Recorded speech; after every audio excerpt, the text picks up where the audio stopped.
J'ai été séquestrée, violée, battue, isolée de tout le monde pendant 2 ans de ma vie. Hey mes soleils, j'espère que ça va. Aujourd'hui on se retrouve pour une vidéo un petit peu spéciale. On va parler des pervers narcissiques. Et plus précisément de mon histoire avec un pervers narcissique. Donc je vais vous raconter un petit peu ce qui s'est passé, comment ça s'est passé, comment je m'en suis sortie, etc. J'appréhende un petit peu. C'est la première fois que je vais en parler vraiment de manière transparente. Je vais tout déballer. Je vais vous déballer l'histoire la plus intime de ma vie, la plus cauchemardesque aussi, je pense. J'espère que cette vidéo va vous intéresser, j'espère que je vais réussir à en aider certaines ou certains. Autant vous prévenir que la vidéo va durer un peu longtemps, très longtemps, très longtemps. Donc je vous conseille d'aller prendre un thé, un café, un verre d'eau, un verre de jus de fruits, du sirop, tout ce que vous voulez. Donc s'il y a une partie qui vous plaît ou qui vous intéresse plus qu'une autre, vous pouvez très bien naviguer dans la vidéo comme vous le souhaitez. Je vous mets le petit sommaire. Bon bah je crois que c'est parti. Je suis stressée là. Donc dans la première partie, on abordera déjà ce qu'est un pervers narcissique. Je vous expliquerai un petit peu ce terme assez flou qu'on entend un petit peu partout maintenant. Ensuite, je vous raconterai vraiment mon histoire, comment moi ça s'est passé avec mon ex pervers narcissique. Allez, let's go. Déjà, tout d'abord, qu'est-ce qu'un pervers narcissique ? C'est vrai que c'est un terme assez vague, assez vaste. Maintenant, il est un peu employé pour tout et n'importe quoi. Vous donnez selon moi la définition du pervers narcissique. Alors encore une fois, je ne suis pas médecin, psychologue, je ne suis pas psychiatre ni quoi que ce soit. Je vais juste vous raconter ce que moi j'ai vécu et comment je l'ai vécu, avec mes mots, avec mes termes, etc. Donc déjà, qu'est-ce qu'un pervers narcissique ? Je pense que la définition la plus simple pour vous faire comprendre ce qu'est un pervers narcissique, c'est une personne qui n'a pas une très grande image de lui, qui a une image vraiment dévalorisante de lui, mais qui se valorise justement en rabaissant les autres. C'est quelqu'un d'assez toxique en fait. Il va venir se nourrir de la positivité des autres pour pouvoir grandir, pour nourrir sa santé mentale. Après, comment repérer, comment déceler une personne qui peut être perverse narcissique ? Il y a déjà quelques petits signes qui peuvent vous alerter. Déjà, premier point, c'est un ou une séductrice. Sachant qu'il peut y avoir des pervers ou perverses narcissiques dans tous les domaines, que ce soit dans les relations amoureuses, dans les relations amicales ou dans les relations familiales ou encore professionnelles. Te brosser dans le sens du poil pour te charmer, pour charmer ta personnalité et pour avoir encore plus d'emprise après sur toi. Deuxième point qui peut être très significatif, le pervers narcissique a un double visage. Le pervers narcissique va se comporter de manière totalement différente suivant la personne qu'il a en face de lui. Admettons, en public, il va avoir une certaine personnalité. Et avec toi, à la maison ou quand tu es seul avec lui, il va avoir une autre personnalité complètement différente. Je rentrerai un petit peu plus en détail quand je vous raconterai mon histoire personnelle. Une personne qui a un double visage n'est pas forcément perverse narcissique. Il peut avoir un autre trouble de la personnalité sans être forcément pervers narcissique. Un autre énorme point qui doit vous alerter, ce sont les violences psychologiques et mentales. Un travail quotidien qui est très malsain évidemment. Ça va pas forcément aller jusqu'à la violence physique. Dans certains cas oui, dans certains cas non. Ensuite on arrive au point qui est quand même l'un des plus importants et des plus reconnaissables, isoler et diviser pour mieux régner. En gros il va essayer de te séparer de ta famille, de tes proches, de tes amis, de tout ce qui pourrait t'entourer pour pouvoir avoir une plus grosse emprise sur toi. Ensuite, un autre gros point, c'est qu'il va être dénué d'empathie, donc c'est-à-dire, il ne va absolument pas ressentir tes émotions, il aura beaucoup de mal à se mettre à ta place. Bon, après, il y a encore pas mal de points qui peuvent définir le pervers narcissique, à savoir la paranoïa, les mensonges, la déviance sexuelle. Bon, voilà, c'est pas mal de points différents. Attention, c'est pas parce que quelqu'un, par exemple, est paranoïaque qu'il va être pervers narcissique. Bon, voilà du coup une courte définition du pervers narcissique. Maintenant, je vais vous raconter mon histoire en détail. J'espère que ça va bien se passer. C'est la première fois que je vais raconter cette histoire sur les réseaux sociaux. Ça va me faire remonter des souvenirs forcément. Si j'ai décidé de vous en parler aujourd'hui, c'est parce que j'ai fait le deuil de cette histoire et que ça m'a permis d'évoluer également psychologiquement et dans ma vie. Donc c'est parti, je vais vous raconter mon histoire avec un pervers narcissique. Tout a commencé en 2016. À l'époque j'étais vendeuse dans le prêt-à-porter. On va l'appeler Monsieur X. On est dans l'anonymat. Un jour, je commande des sushis. Bon, alors vraiment, ça a commencé comme ça. Je commande des sushis, le livreur donc me livre, il n'y a pas de souci. Et 2 minutes après, je reçois un petit message du mec qui me dit écoute, Maddy, salut, je viens de te livrer des sushis, je t'ai trouvé très mignonne et tout. Écoute, j'aimerais te proposer quelque chose. Je trouve ça super bizarre et je me dis oula, Maddy, ne réponds pas. Il m'envoie un deuxième message, il me dit vraiment, je veux pas te draguer, c'est vraiment pour te parler d'une opportunité professionnelle. Donc là, je lui réponds et je lui dis salut, j'espère que tu vas bien. Ok, bah vas-y, rendez-vous là. Donc c'était dans un bar qu'on avait rendez-vous, au moins pas de risque. Ça commence comme ça. Mais le livreur n'était pas Monsieur X. Hein. Donc je vais au lieu du rendez-vous et en fait, il se trouve que c'était une réunion pour faire du marketing de réseau. Bon. Donc à cette fameuse réunion, je rencontre donc Monsieur X, qui était en fait, on va dire, qui gérait le livreur dans son équipe, dans le marketing de réseau. Donc voilà, je rencontre ce fameux Monsieur X qui me parle très bien, etc. Le feeling passe plutôt bien. On finit la réunion et Monsieur X m'envoie un petit message sur Facebook à l'époque. Il me dit écoute Maddy, j'ai eu un gros coup de cœur pour toi, est-ce que ça te dit qu'on aille boire un verre? Voilà, j'avais pas eu de coup de cœur pour lui, vraiment, moi c'était quelqu'un de lambda quoi. Je lui réponds mais je ne vais pas positivement dans son sens, je lui dis écoute, on va rester sur une démarche professionnelle tous les deux si ça ne te dérange pas. Ok, on se revoit une deuxième fois pour une autre réunion, et là le feeling passe plutôt très bien. Il insiste un peu pour qu'on se voit, pour qu'on aille déj ensemble ou prendre un verre, je sais plus. Je dis bon écoute Maddy, pourquoi pas, tu perds rien à prendre un verre avec ce type. Donc j'y vais, je prends un verre avec lui, ça se passe très très bien. Il me charme, bref, il me drague, il me brosse dans le sens du poil, tout va bien. Je suis tombée sous son charme. On s'embrasse, il se passe ce qui doit se passer, on se met très très vite ensemble, on passe H24 de notre temps ensemble pendant 1 ou 2 mois. Arrive la phase où il me dit écoute, moi je m'installe sur Nantes, parce que du coup il n'était pas de Nantes à la base. Il revenait d'Angleterre, il me semble, un truc comme ça, pour travailler. Il me dit écoute, moi je m'installe sur Nantes, est-ce que ça te dit qu'on prenne un appart ensemble? Donc là je me dis oulala, j'étais encore chez mes parents à l'époque. S'il me propose ça, c'est que vraiment je dois lui plaire, qu'il le sent et tout machin. Je me dis bah écoute, pourquoi pas, enfin ça se passe super bien depuis le début, genre vraiment j'étais sur un petit nuage, c'était vraiment une relation quasiment parfaite hein, au début, hein. C'était vraiment parfait, on passe des moments incroyables, il me met sur un piédestal, pour lui je suis la femme de sa vie et il me fait bien comprendre, ça monte jusque là et je me dis ouais il a peut-être raison. On fait toutes les démarches nécessaires, on rentre très vite dedans, bref on emménage ensemble, tout va bien. Il s'est passé 2 mois avant la rencontre et l'emménagement. Donc c'est très rapide. Tout se passe bien, on emménage et au bout de la première semaine, je crois, il se passe quelque chose d'un petit peu suspect, un petit peu bizarre. Un soir, on était en train de chiller dans le canapé, bref, j'étais sur mon téléphone, il était en train de bosser sur je sais plus quoi, et là il me dit, il s'arrête, il me dit tu parles à qui? Je parlais pas forcément à quelqu'un, j'étais sur mon téléphone, j'étais sur le réseau, je sais plus trop quoi. Et je dis bah je parle à personne, pourquoi tu me demandes ça? Et là il me dit arrête, je sais très bien que tu parles à des mecs. Et non, pas du tout, enfin, j'ai parlé à mon meilleur pote ce matin, mais sinon voilà, rien de plus quoi. Et là il me dit donne ton téléphone. Je comprends pas, j'ai rien à me reprocher, vas-y tiens frérot, je te donne mon téléphone, y a pas de souci. Et il commence un petit peu à aller dans mes messages Messenger, dans mes messages perso, dans mes mails, etc.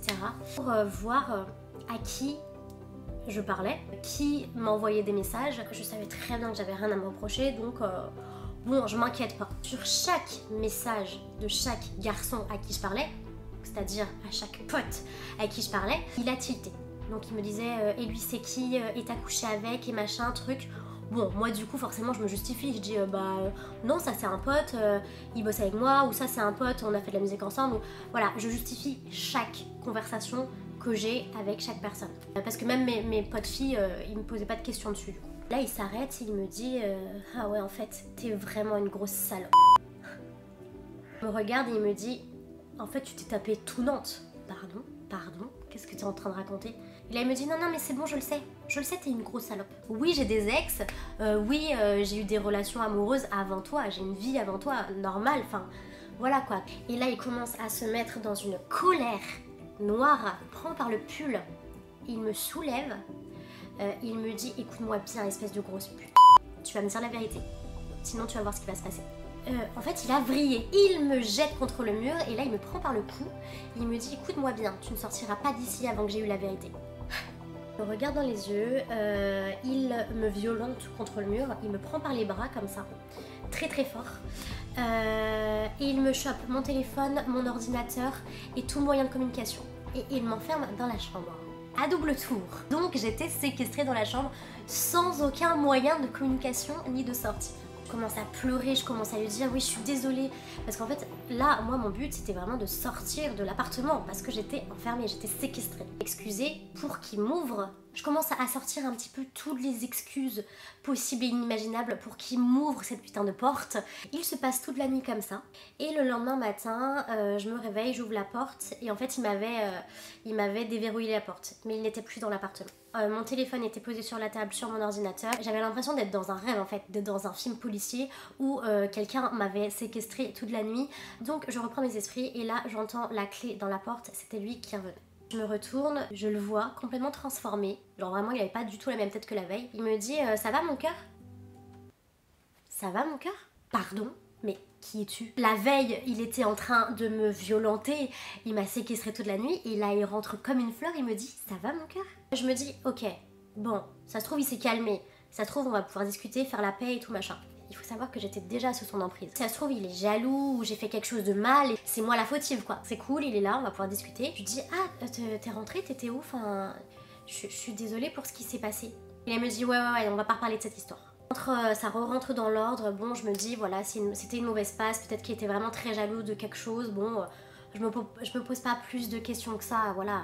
Je commence un petit peu à me dire bon peut-être qu'il y a un bail, mais je me pose pas plus de questions que ça puisque vraiment pour l'instant il n'y avait pas eu vraiment de grosses engueulades comme ça quoi. C'était vraiment notre toute première grosse engueulade. Je prends mes affaires, je pars au travail. J'ai une de mes collègues qui arrive vers moi, elle me dit ça va Maddy, j'avais une tête décomposée hein, évidemment. Maddy c'est quoi que t'as sur les bras là? Je me regarde.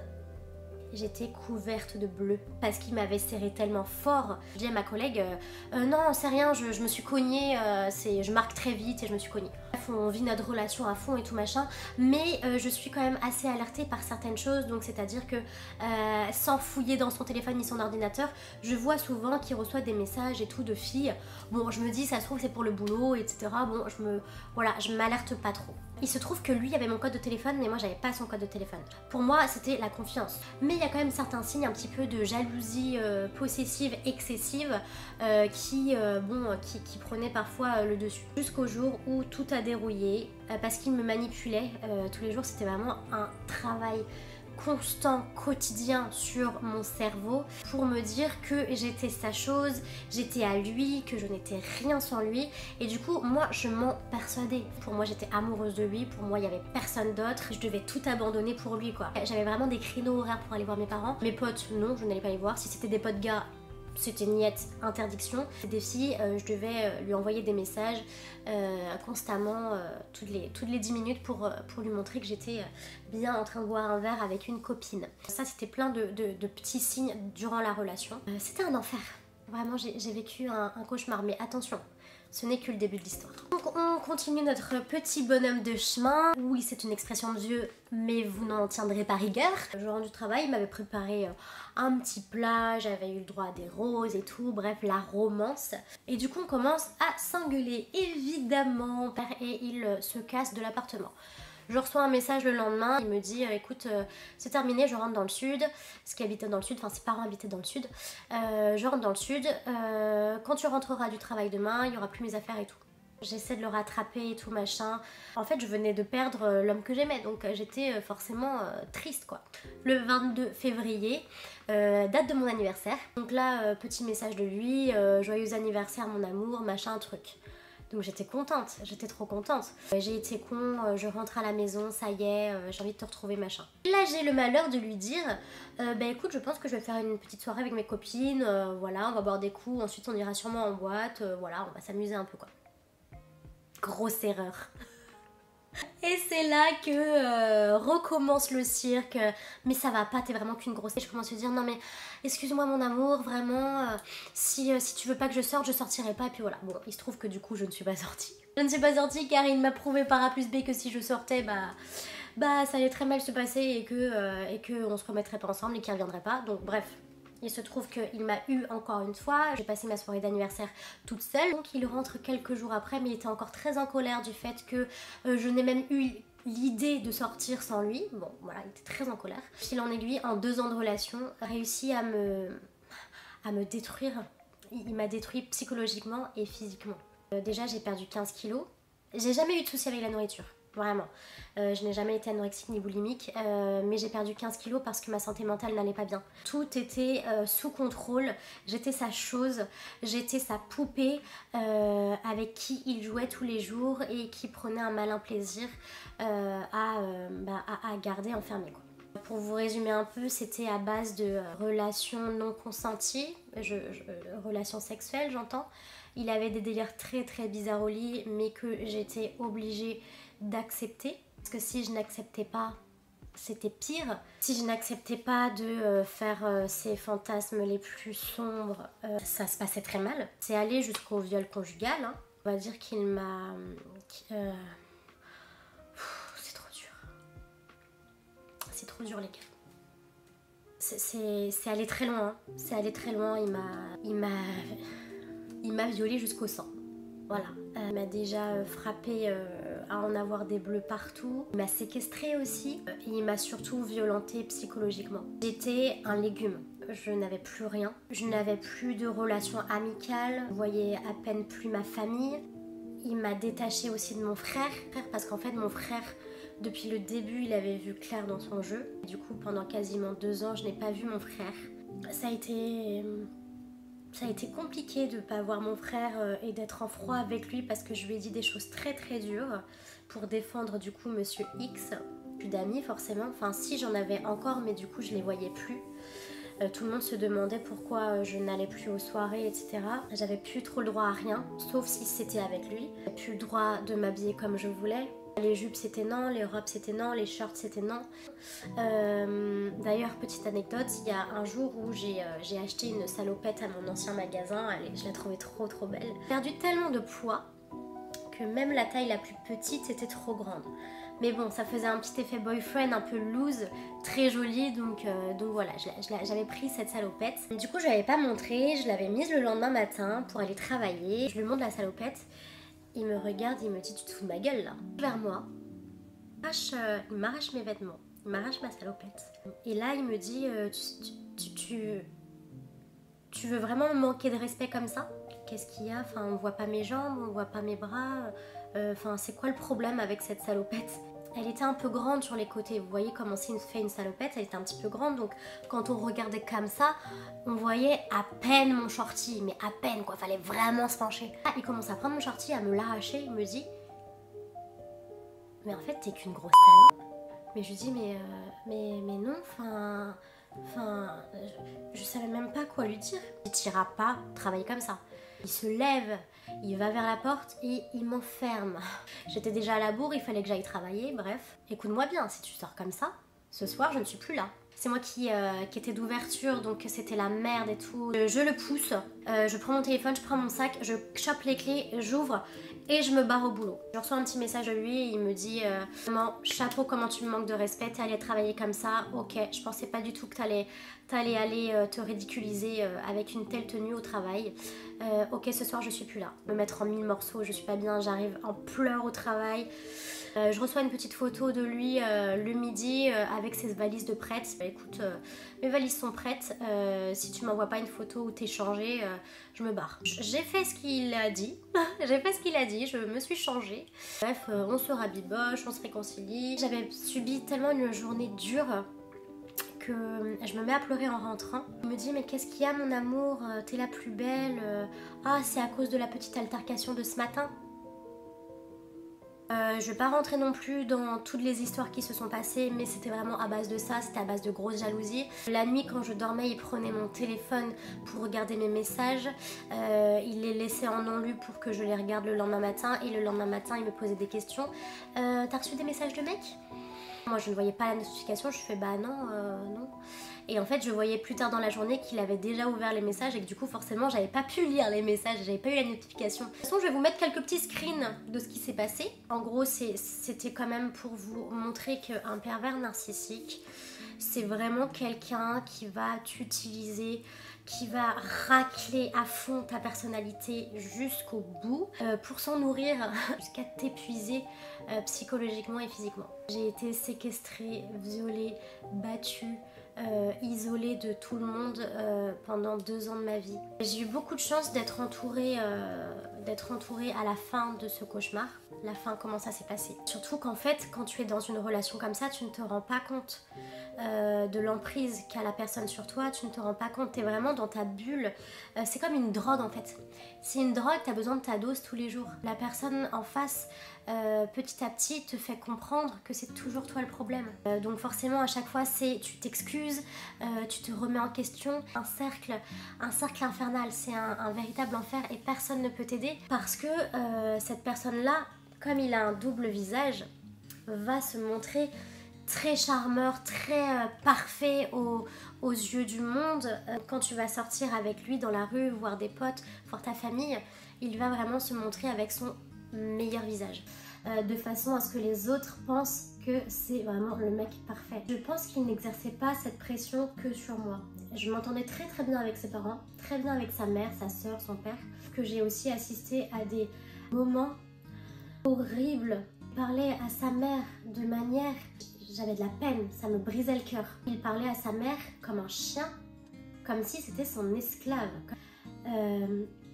Sa mère, quand il lui parlait, des fois, j'avais de la peine, ça me brisait le cœur. J'ai eu le malheur de défendre une fois sa mère quand il lui a parlé comme une merde. Je m'en suis pris plein la gueule en rentrant. Donc. L'histoire a duré quand même 2 ans. Un cauchemar crescendo pendant 2 ans. C'est tout le temps moi qui revenais, qui m'excusais de ce que j'étais, de ce que j'ai fait, je sais même plus qui j'étais. Bon, reproche sur reproche sur reproche, des choses qui normalement devraient pas être reprochées. Quand il me brûlait avec du café qui venait de sortir de la cafetière, juste parce que j'avais mal refermé le tiroir, il me faisait croire que c'était de ma faute. Si tu pleures, tu l'as cherché aussi. Si t'as des bleus sur le bras, c'est parce que t'as été pas gentil. Si je t'enferme à la maison, c'est parce que tu me trompes ou des choses comme ça. Je suis prête à parier que c'est lui qui m'a trompée. Je bossais pour lui, il n'avait pas de travail, il restait toute la journée à la maison pendant que je me saignais au cas de veine pour pouvoir payer le loyer, les courses, l'électricité, les charges, etc. C'était compliqué, je ne savais pas ce qu'il faisait de la journée, donc puis le fait qu'il soit très jaloux et qu'il regarde tout le temps dans mon téléphone, ça montre aussi que peut-être que s'il pense à ça, c'est que lui fait la même chose. Comment ça s'est terminé cette histoire ? Très mal. Notre histoire s'est terminée au moment des périodes de fête. Il rentrait dans sa famille, du coup, dans le sud. Moi, du coup, je restais à Nantes pour fêter les périodes de Noël. Je rencontre à cette époque-là Yohan, donc je ne sais pas si tu regarderas cette vidéo, si tu passes par là, bisous, qui reste encore un très bon ami aujourd'hui. Un autre pote. Ah, oh, mais c'est des chic types et tout, pourquoi ne pas les inviter à l'appartement pour boire une bière et discuter, etc.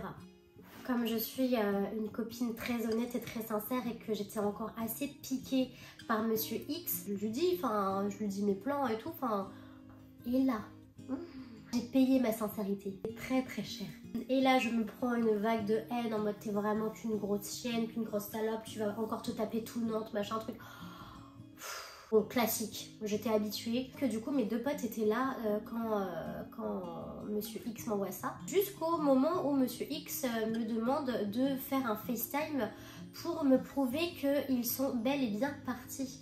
Parce que oui, il faut savoir que toutes les 5 minutes, il m'envoyait un message pour me demander s'ils étaient partis. Demander à mes potes de se cacher dans les chiottes, dans les toilettes pour faire mon FaceTime. Et il se trouve que je ne l'ai pas fait parce que plus de nouvelles, il m'a bloqué de tous les réseaux, etc.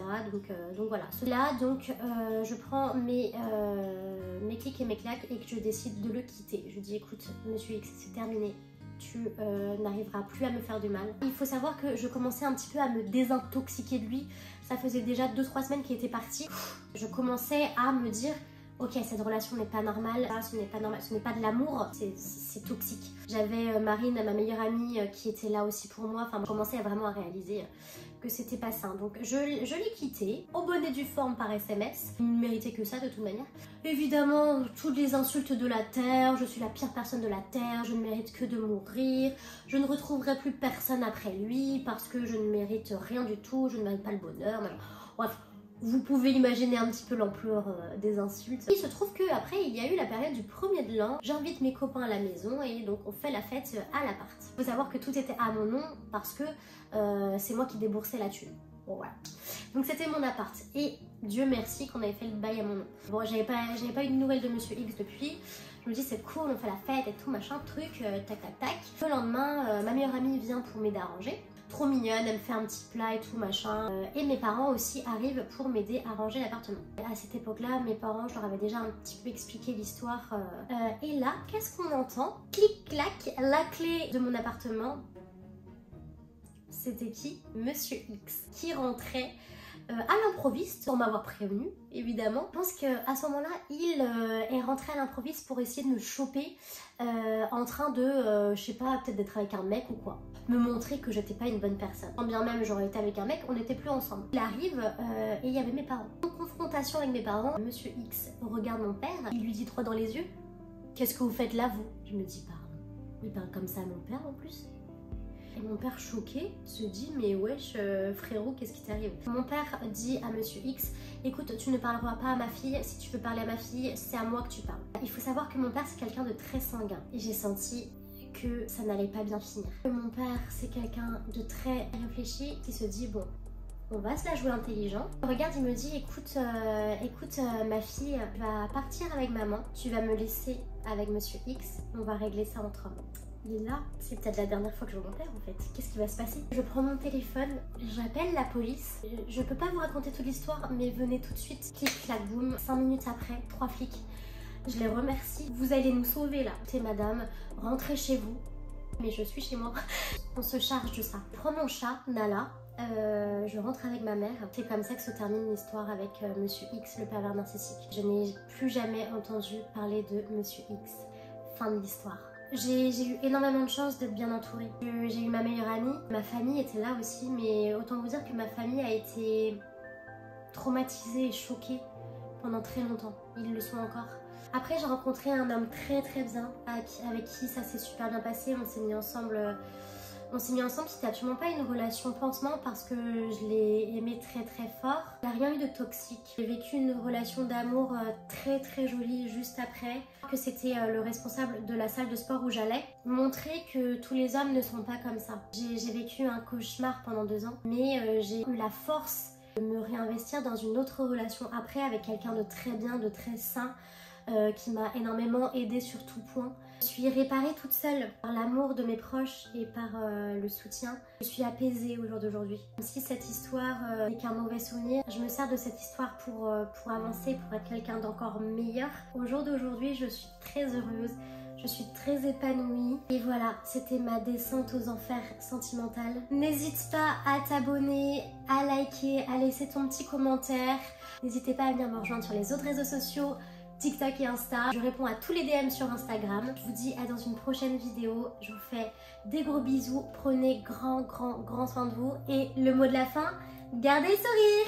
Ciao! But I need to tell you something. I really like you. And I want you. Do you want me? Do you want me to?